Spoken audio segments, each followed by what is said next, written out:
Hello बच्चों, आज मैं आपको राम लक्ष्मण परशुराम के संवाद के बारे में भावार्थ के बारे में बताने जा रही हूँ। तो इसका पहला भावार्थ है, नार्थ शंभु धनु भंज निहारा होई के उ एक दास तुम्हारा। आयेसु काय कन्हई किन मोहि मुनि रियास बोले मुनि कोही। सेवक सो जो करे से काई अरि करनी करी कर रिय लड़ाई। सुनहु राम जे ही शिव धनु तोड़ा सबहु सम सो रिपु मोरा। सो बिल गाऊ बिलाऊ समाज न जा मोरे जही सब राजा। सुनी मुनि वचन लखन मुस्कुराने बोले पर सुधु धरी अवमाने। बहु धुनी ही तोरी लरिकाई कबहू न असी रिस किन्ही गोसाई। कह यही धुन पर ममता के ही तू हेतु सुनी रियास तह कह भृगुकुल केतु। मतलब यहाँ पे आपको शुंभधुन भंज निहारा, मतलब शुंभधुन मतलब शिव धनुष। नाथ मतलब यहाँ पे नाथ मतलब परशुराम को संबोधित कर रहे हैं। और भंज निहारा मतलब तोड़ने वाला। होई मतलब होगा। केऊ मतलब कोई। कायोसु मतलब आज्ञा। रियास रियास मतलब गुस्सा। मोही मोही मतलब मुझे। अरिकरनी मतलब शत्रु कम। सम मतलब सम्मान। रिपु रिपु मतलब शत्रु। बिल गाऊ मतलब अलग। जेही मतलब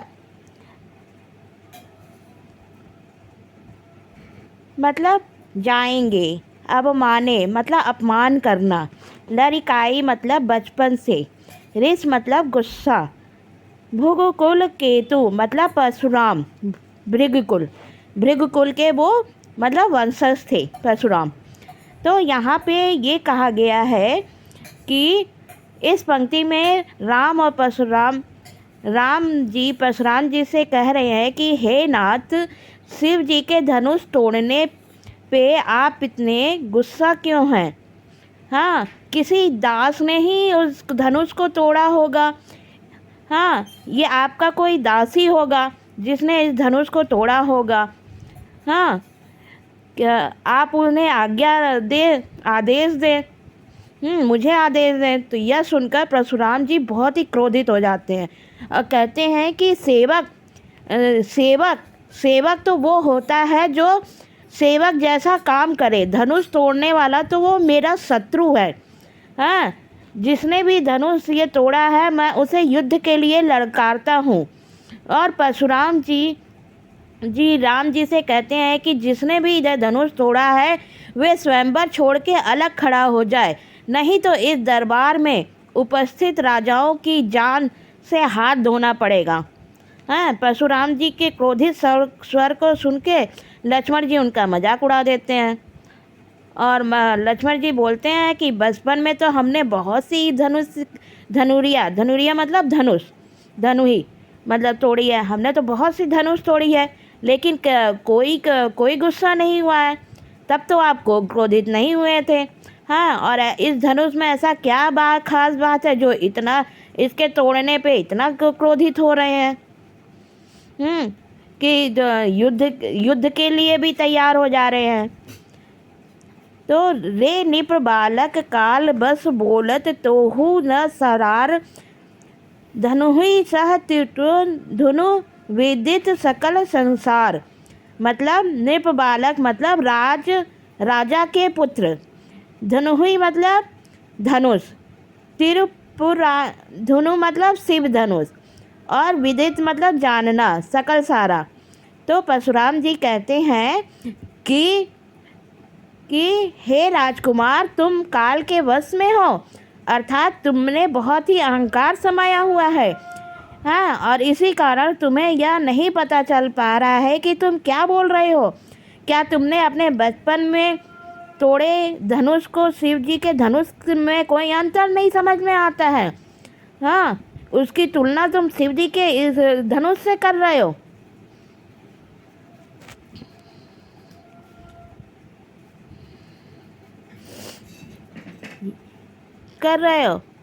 तो सारे संसार में शिव जी का धनुष ही बहुत ही महान है और उसकी जो तुलना किसी से भी नहीं की जा सकती है। दूसरा है कि लखन कहा हंसी हमरे जान, सुनहु देव सब धनुष समान, का क्षति लाहू जनु धनु तोरे, देख राम नयन के भोरे, छुवत टूट रघुपति न दोषु, मुनि बिनु काज करई कत रोषु, बोले चितई परसु की ओरा, रे सठ मुनि सुबाऊ न मोरा, बालकु बोली वधु नाही तोही, केवल मुनि जड़ जनहि मोहा, बाल ब्रह्मचारी अति कोही विदति, क्षत्रिय कुल दोही भृजु बल, भूमि भूति भूप बिंदु कही, विश्व विदति क्षत्रिय कुल दोही, भुज बलि विपु भूतु बिन किन्ही, विपुल बार मही देव नह दिनहि, सहस्र बाहु भज छेद्र निहारा, परशु बिलोकु महिप कुमारा, माहु पितहि जानि सोच बस, करसी मही सकही शोर, गर्भनीय के अखत दनन, पशु सुतोह अति घोर। मतलब इसमें रघुपति हो, मतलब रघुपति कौन है? इसमें राम है। रोषु मतलब गुस्सा करना। परशु मतलब फरसा, जो परशुराम जी अपने हथियार को लेके चलते थे। और सुबाहु मतलब स्वभाव। बांधो मतलब जान से मारना। विदित मतलब सारा संसार जानता है। भूप मतलब राजा। विपुल मतलब बहुत। महिदेव मतलब ब्राह्मण। महिपी कुमारा मतलब राजा के पुत्र। तो इसमें ये है कि इस पंक्ति में कि परशुराम जी बात को सुनने के उपरांत लक्ष्मण जी मुस्कुराते हुए व्यंग उनसे करते हैं कि हमें तो सारे धनुष एक ही जैसे दिखते हैं, हाँ, किसी में कोई फर्क ही नहीं आता है। फिर भी इस पुराने धनुष के टूट जाने में ऐसा क्या नुकसान हो गया है कि जो आप इतना क्रोधित हो रहे हैं। जब लक्ष्मण परशुराम जी से यह बात कह रहे थे तो राम जी तिरछी आँखों से चुपचाप उन्हें इशारा से मना कर रहे थे। लेकिन आगे लक्ष्मण जी कहते हैं कि धनुष के टूटने पर तो राम का कोई दोष नहीं है। हाँ, धनुष तो केवल राम ने नया समझ के छुआ था, लेकिन यह तो छूते ही टूट गया था। आप तो व्यर्थ में क्रोधित हो रहे हैं। परशुराम राम के इस व्यंग्य भरी बातों को सुनकर और ज़्यादा क्रोधित हो जाते हैं और वे अपने फरसे की तरफ देख के कहते हैं कि हे मूर्ख लक्ष्मण, मतलब हे मूर्ख बालक, लगता है कि तुम्हें मेरे बारे में पता नहीं है। मैं अभी तक तुझे बालक समझकर क्षमा कर रहा था, परंतु तू एक मुझे साधारण मुनि समझ रहा है। हैं? मैं बचपन से ब्रह्मचारी हूँ। हाँ, सारा संसार मेरे दोष से अच्छी तरह पहचानता है क्रोध को। हाँ, और मैं क्षत्रिय का सबसे बड़ा शत्रु हूँ और मेरे बाहु में बल में मैंने कई पृथ्वी और क्षत्रियों का विनाश किया है अपने इस भुजाओं से, और पृथ्वी को जीत कर ब्राह्मणों को दान दिया है क्षत्रियों का संहार करके। और इसलिए हे राजकुमार लक्ष्मण, मेरे फरसे को तुम ध्यान से देख लो। यह वही फरसा है जिससे मैंने सहस्रबाहु का संहार किया है। और तुम इसे साधारण वो समझ रहे हो।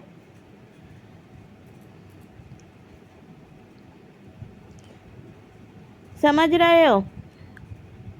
और तो यहाँ पे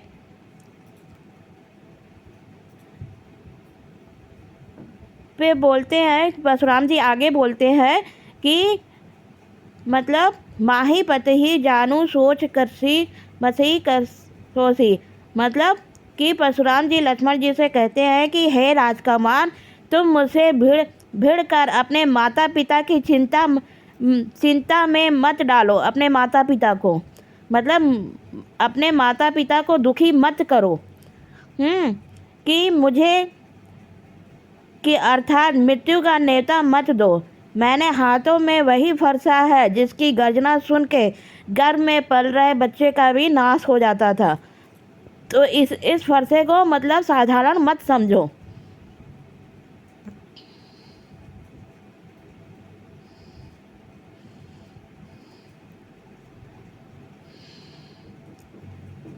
आगे बढ़ते हैं कि विसही लखनऊ बोल मृदु बानी, ओह मुनि मह भट मानी, पुनि पुनि मोही देखावा कुठारू, चहत उड़ान फूकी फुहार, हा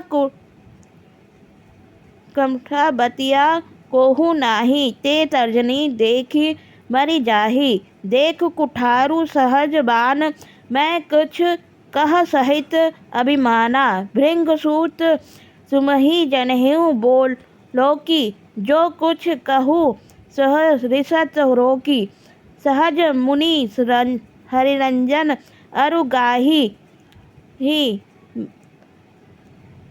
हमरे कुल इत पर ना सुहारी, भेरु पुराई कत अपि करी हारे, मारतु पा रह तुम्हारे, कोटि कुली सम वचन तुम्हारा व्यर्थ धनो बानु बान कुठारा। मतलब कि यहाँ पे बिसही मतलब हंसकर, महाभट मतलब महान योद्धा, पहाड़ू मतलब पहाड़, कुंभ बतिया मतलब बहुत कमज़ोर, तर्जनी मतलब अंगूठे की पास वाली उंगली, बृहस्पति मतलब परशुराम, गाय मतलब गाय, सुराई मतलब साहस, बंधे मतलब मारना, बदनामी, अपिकृति मतलब बदनामी, कुलिस मतलब कठोर। तो यहाँ पे परशुराम जी बहुत ही मतलब अपनी बहुत ही अहम में मतलब कठोर वाणी में लक्ष्मण जी हंसकर बोले कि अहो मुनिवर, हाँ आप अपने अपमान का बड़ा भारी योद्धा समझते हैं, अपनी कुल्हाड़ी मुझे दिखाते हैं और हाँ तो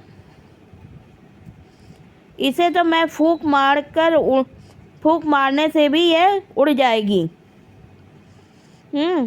और ये तर्जनी कठोर उंगली को दिखाते हुए भी मर जाती है। कुठार धनुष बाण देखकर कैसे अभिमानी सहित कहा। तो धनुष को आप बहुत बड़ी डींगे मार रहे हैं कि बहुत बलवान है और ये कुल्हाड़ी मुझे दिखा रहे हैं। हाँ, कुल्हाड़ी कंधे पर टंगे हुए तीर धनुष को देखे और वीर योद्धा समझा है, अभिमान को कुछ दिया है, आपके ऋषि भिंगु का पुत्र मानकर, कांधे के जनेऊ देखकर आपके द्वारा किए गए सारे अपमान सह किए हैं, क्रोध का अग्नि को जलने नहीं दिया है। वैसे हमारे कुल में यह परंपरा है कि देवताओं ब्राह्मणों को भक्त गाय और उनकी वीरता के लिए आजमाते हैं। आप भी ब्राह्मण हैं और मैं आपका वध करूं ये मुझे पाप लगेगा। आप मुझे वध भी कर देते हैं तो मैं आपके चरणों में झुकना पड़ेगा। यही हमारे कुल की मर्यादा है। फिर आगे लक्ष्मण जी कहते हैं कि आपके वचन से व्रज भारी कठोर है और कुल्हाड़े और धनुष में क्या जरूरत है। जो बोलकी उनचित केहू क्षमहु मन हा मुनि धीर सुनहु सबोरी मृग भृंग वसन मानी बोल गिरा गंभीर। मतलब बोल की देख कर, क्षमो मतलब क्षमा, सरहु मतलब क्रोध सहित। मतलब इसका है कि इस पंक्ति में यह सुनकर ऋषि विश्वामित्र जी परशुराम जी से कहते हैं कि हे मुनिवर, यदि यह बालक आपका अपमान किया है तो आप कुछ अपमान सम्मान बोला है तो कृपया मुझे क्षमा करें।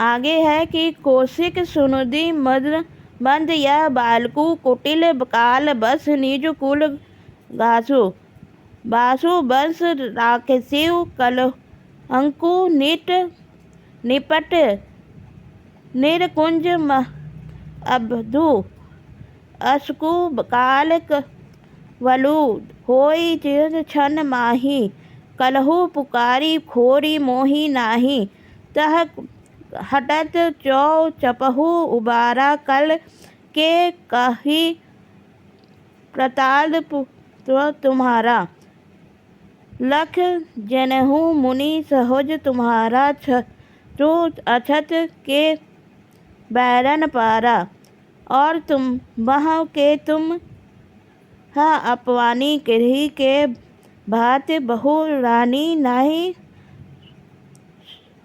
संतोषु और न पुनित कहू के जनहि रेहु दुख सुख सहु। मतलब कि यहाँ पे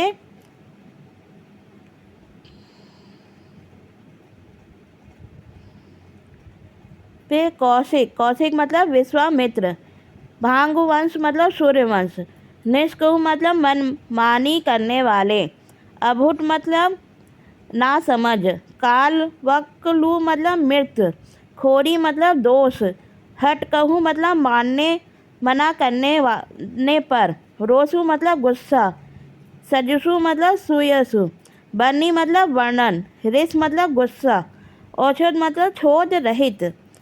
तो इसका भावार्थ यह है कि पंक्ति में विश्वामित्र से बात सुनकर परशुराम कहते हैं कि हे विश्वामित्र, यह बालक बहुत ही मंद बुद्धि वाला और मूर्ख और उदंड है, जिसके कारण यह अपने कुल का नाश कर बैठेगा।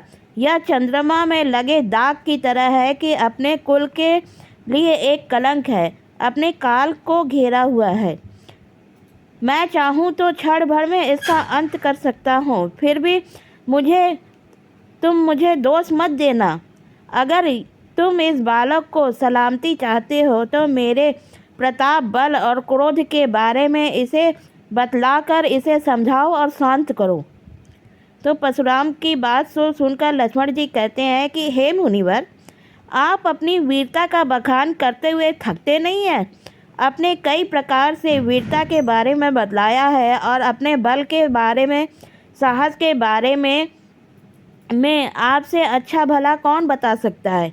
अगर आप इतने में अपना मन न भरा हो तो अपने क्रोध को सहन को खुद को प्रेरणा न दें और फिर से वीरता का बखान कर लें।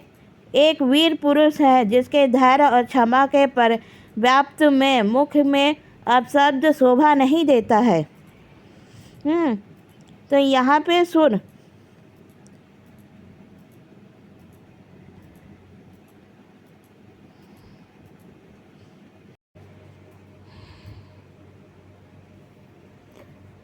वीरता तुम दोही से गागरी देश शोभा सूर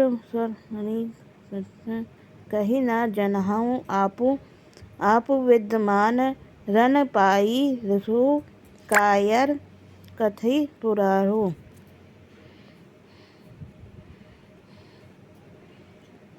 तो हे विश्वामित्र, सुनो कि शूरवीर जो योद्धा शूरवीर का प्रताप प्रदर्शन करते हैं वह कहकर अपने को नहीं जताते हैं। हाँ, शत्रु को युद्ध में उपस्थित करने के लिए उसे अपनी डींगें नहीं मारते हैं। तो आप जो भी कर रहे हैं उसे अपने को बहुत अधिक शत्रुवान समझते हैं।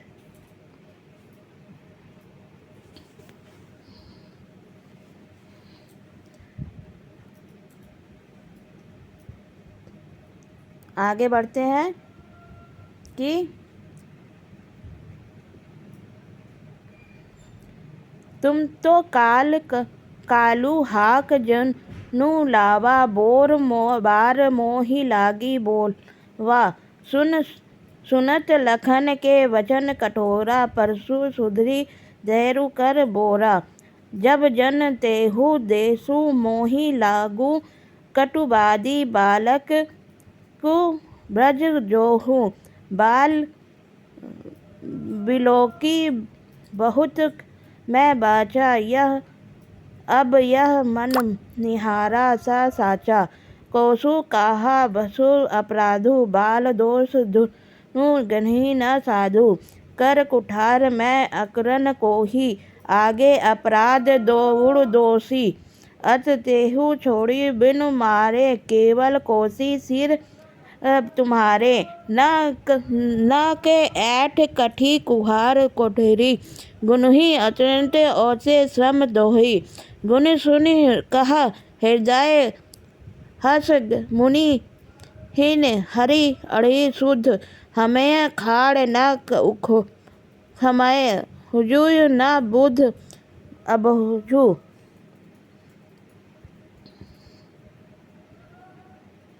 मतलब इसमें काल मतलब मृत्यु, हाक मतलब बुलाना, दोषु मतलब दोष, बद्ध जोऊ मतलब मारने योग्य, बाल बोलोकी मतलब बालक समझकर, बरहीन मतलब मारने वाला, अक्रूर मतलब जिससे करुणा न हो, कौशिक मतलब विश्वामित्र।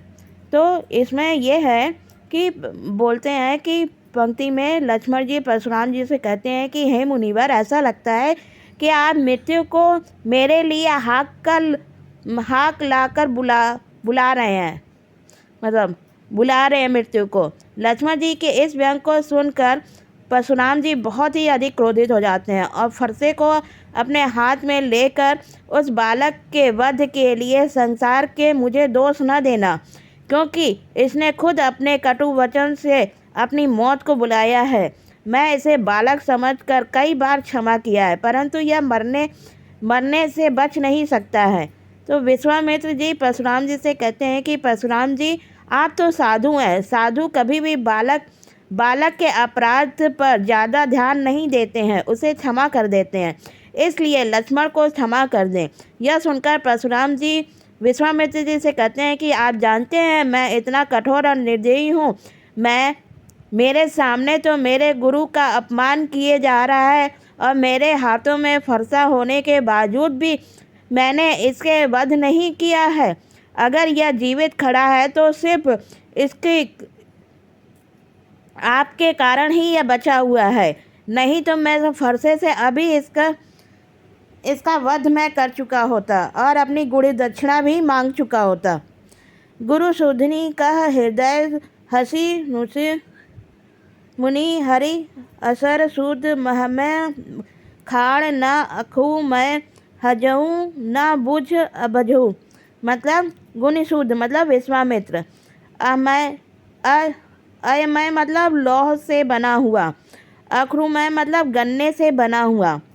तो आगे इस पंक्ति में है कि परशुराम जी की बात सुनकर विश्वामित्र मन ही मन हंसते हैं और सोचते हैं कि परशुराम जी सभी क्षत्रियों को हराया है। वे राम लक्ष्मण को एक साधारण क्षत्रिय समझकर सोच रहे हैं, साधारण क्षत्रिय समझ रहे हैं, परंतु उन्हें इस बात का ज्ञान नहीं है कि जिन्हें वह राम लक्ष्मण मतलब उसे एक गन्ने के रस की तरह के समझ रहे हैं कि अंदर से तो वो एकदम कि उसे चूस के तुरंत ही फेंक देंगे, जैसे गन्ना चूसते हैं उसी तरह हम भी इसे ख़त्म कर देंगे। हाँ, लेकिन वो तो एक लौह फौलाद से बने हुए तेज तलवार की जैसे हैं। अर्थात राम लक्ष्मण तो क्षत्रिय समझने की भूल जो कर रहे हैं, वे एक सूरवीर और पराक्रमी है, जिसे वो एकदम साधारण मनुष्य समझ रहे हैं। आगे ये है कि केहू लखन मुनि शील तुम्हारा, नो नाही जान विदित सारा। माता पिता उरनी भय नीके, गुर नीरु रहा सोचु जब जीके। सो जनहु हमेरी माथे काढ़ा, दिन चली गए बजाए बड़ बागा। अब नहीं व्यवहारिया बोली, तन देहु थैली खोली। सुन कटु वचन कुठारा, सुधारा हाय हाय सब सभा पुकारा। भृगुवर परशु सुदेख खावत मोही, पृष विचार पृछु निप्र दोही। मिले न कबहू कुठु रंग काढ़े, निज देवता चढ़ी न बाड़े। अनुचित कही सब लोग पुकारा, लघुपति सनहि लखुन विचारा। हमारे मतलब विदित मतलब अवगत, गुर नीरु मतलब गुण ऋण, माथे मतलब सर, बाढ़ा मतलब बढ़ना, कटु कठोर, निप्रदोही मतलब राजा का शत्रु, सुभट मतलब बड़ा योद्धा, दृग देवता मतलब ब्राह्मण देवता, ना आरे मतलब मना करना। लक्ष्मण जी परशुराम जी से कहते हैं कि हे मुनिवर, आपके शील स्वभाव से पूरा संसार भली भांति परिचित है। आप अपने माता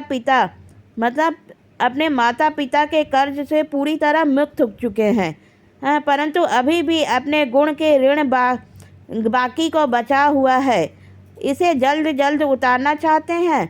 इसी कारण मेरा वध करने पे तुले हुए हैं।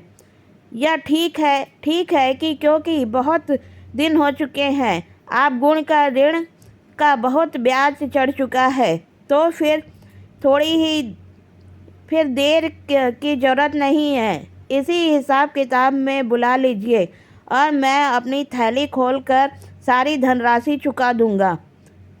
तो लक्ष्मण जी के कठोर वचन को सुनकर परशुराम जी और भी क्रोधित हो गए और आग में जलने लगे और फरसे को पकड़कर आक्रमण की मुद्रा में आते हैं, जिसे देखकर सारे दरबारी हाय हाय करने लगते हैं। और यह देखकर लक्ष्मण परशुराम से कहते हैं कि आप मुझे अपना फरसा दिखाकर भयभीत करना चाहते हैं। मैं यहाँ तो ब्राह्मण से समझकर आपको युद्ध नहीं करना चाहता हूँ। ऐसा प्रतीक होता है कि मानो आप अभी युद्ध भूमि में किसी पराक्रमी से पाला नहीं पड़ा है, इसीलिए आप अपने को सूरवीर समझ रहे हैं। आप सबसे एकदम साधारण व्यक्ति से ध्यान दिए हैं।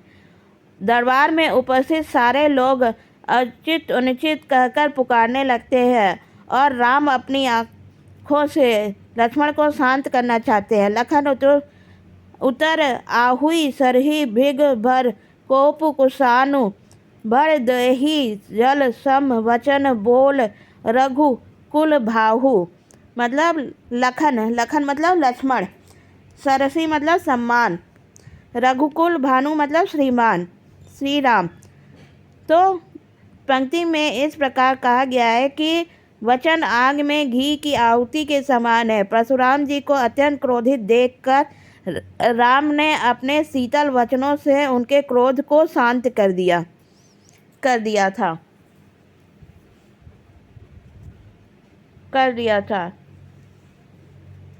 और परशुराम जी के क्रोध रूपी अग्नि को लक्ष्मण जी जल के समान शांत करके अपने वचनों को बोले।